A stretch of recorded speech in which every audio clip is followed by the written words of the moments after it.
El libro de Josué. Retrocedamos un poco y recordemos la historia hasta ahora.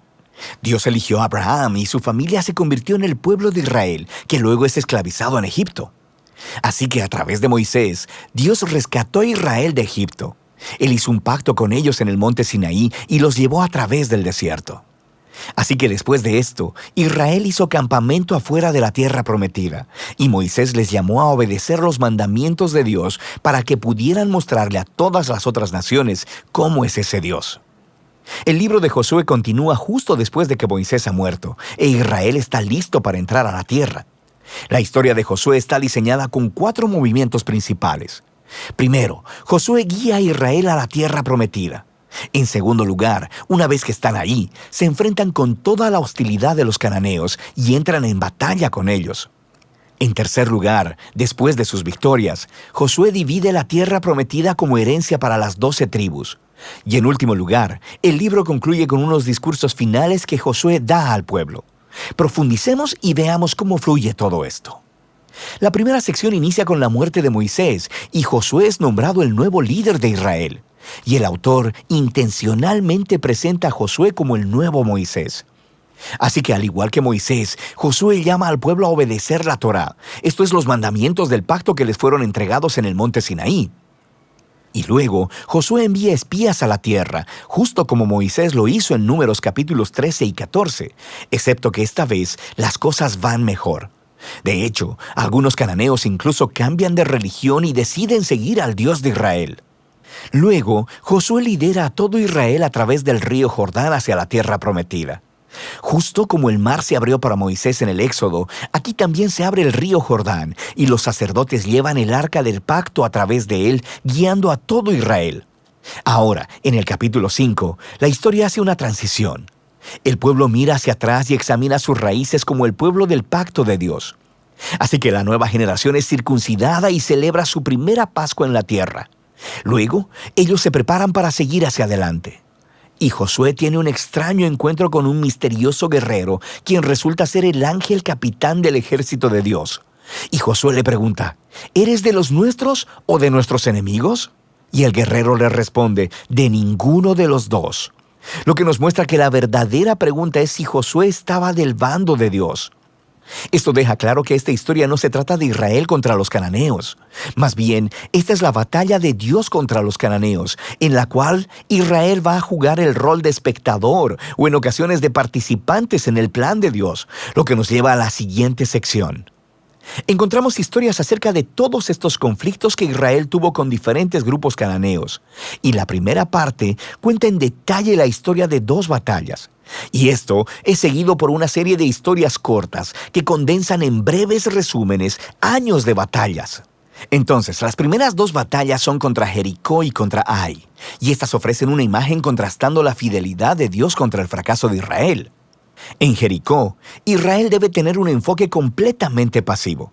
Así que permiten que la presencia de Dios en el arca los dirija alrededor de la ciudad durante 6 días.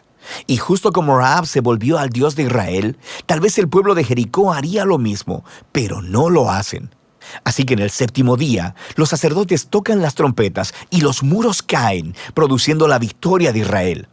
El punto de la historia es que Dios es quien librará a su pueblo. Israel solo necesita confiar y esperar. Ahora, en la siguiente historia de la batalla en Ai, se señala el punto opuesto. Hay un israelita llamado Acán, y él roba de Jericó algunos de los objetos preciosos que solo le pertenecen a Dios, y también miente sobre ello. Esto es algo bastante absurdo después de lo que Dios acaba de hacer por Israel. Así que Israel empieza su batalla con la ciudad de Ai y son completamente derrotados. E Israel obtiene la victoria solo después de arrepentirse con humildad y de lidiar severamente con el pecado de Acán. De manera que estas 2 historias son colocadas juntas para señalar un punto importante.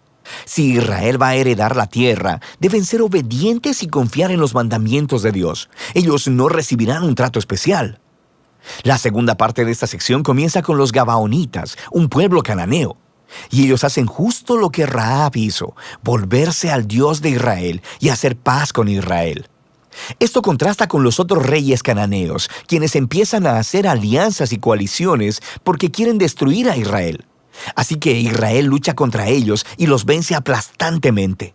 De manera que toda esta sección termina con una lista que resume todas las victorias de Moisés y de Josué. Ahora, detengámonos un momento, porque es probable que te molesten estas historias y la violencia que ellas contienen. Y si eres seguidor de Jesús, no podrás evitar preguntarte, ¿no dijo Jesús que amarás a tus enemigos? ¿Por qué aquí Dios está declarando la guerra? Primero, ¿por qué los cananeos?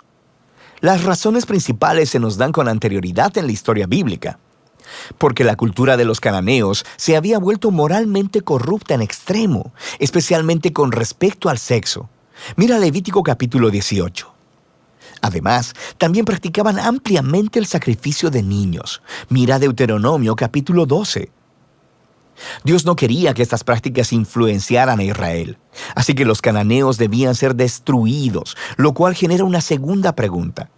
¿Ordenó Dios realmente la destrucción de todos los cananeos, algo así como un genocidio? A primera vista, esa es la impresión por las frases utilizadas en estas historias. Los destruyeron por completo, no dejaron sobrevivientes ni nada que respirara. Pero si das un segundo vistazo más de cerca, te darás cuenta de que estas frases son claramente una hipérbole y no literales. Así que regresa a los mandamientos originales sobre los cananeos en Deuteronomio 7.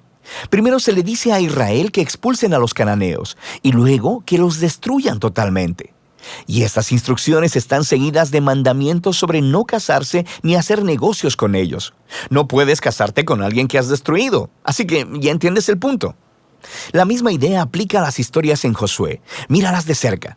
Por ejemplo, se nos dice en Josué capítulo 10 que Israel no dejó ningún sobreviviente en las ciudades de Hebrón o de Bir. Pero luego, en el capítulo 15, vemos que estas ciudades todavía están pobladas de cananeos. Así que lo que vemos es que la narrativa de Josué cuadra bien con otros registros antiguos de batallas al utilizar lenguaje hiperbólico y no literal como parte de su estilo narrativo. De manera que la palabra genocidio no encaja con lo que vemos aquí, especialmente a la luz de las historias de los cananeos que sí aceptaron al Dios de Israel, como Rahab o los Gabaonitas. Dios estaba abierto a aquellos que se volvieran a Él. Una última cosa que debemos considerar es que estas historias marcan un momento único en la historia de Israel. Estas batallas estaban limitadas a un puñado de pueblos viviendo en la tierra de Canaán. Con todas las demás naciones, Israel estaba llamado por Dios a buscar la paz. Mira Deuteronomio capítulo 20. Así que el propósito de estas historias de batalla nunca es decirle al lector que vaya a ejercer violencia en el nombre de Dios. Más bien, estas historias muestran a Dios llevando su justicia sobre la maldad humana en un momento especial de la historia y de cómo Él libró a Israel de ser aniquilado por los cananeos. Ahora, regresemos al diseño del libro. Después de años de batallas, vemos a un envejecido Josué y quien empieza a dividir la tierra entre las 12 tribus de Israel. Y la mayor parte de esta sección es una lista de fronteras. Y seamos honestos, es un poco aburrida. Es como leer un mapa que no tiene imágenes. Pero para los israelitas, estas listas eran muy importantes. Este era el cumplimiento de las antiguas promesas de Dios a Abraham, de que sus descendientes heredarían la tierra prometida. Así que ahora todo estaba sucediendo hasta el mínimo detalle, lo que nos lleva a la sección final. Josué da 2 discursos al pueblo. Son muy similares a los discursos finales de Moisés en Deuteronomio. Josué les recuerda sobre la generosidad de Dios, cómo Él los trajo a la tierra prometida y los rescató de los cananeos. Así que les llama a alejarse de los dioses cananeos y a ser fieles al pacto que hicieron. Si así lo hacen, esto los llevará a la vida y la bendición en la tierra. Pero si son infieles, Israel mismo hará que caiga sobre sí el mismo juicio divino que experimentaron los cananeos. Serán expulsados de la tierra hacia el exilio. Así que Josué deja a Israel con una decisión pendiente. ¿Qué hará Israel?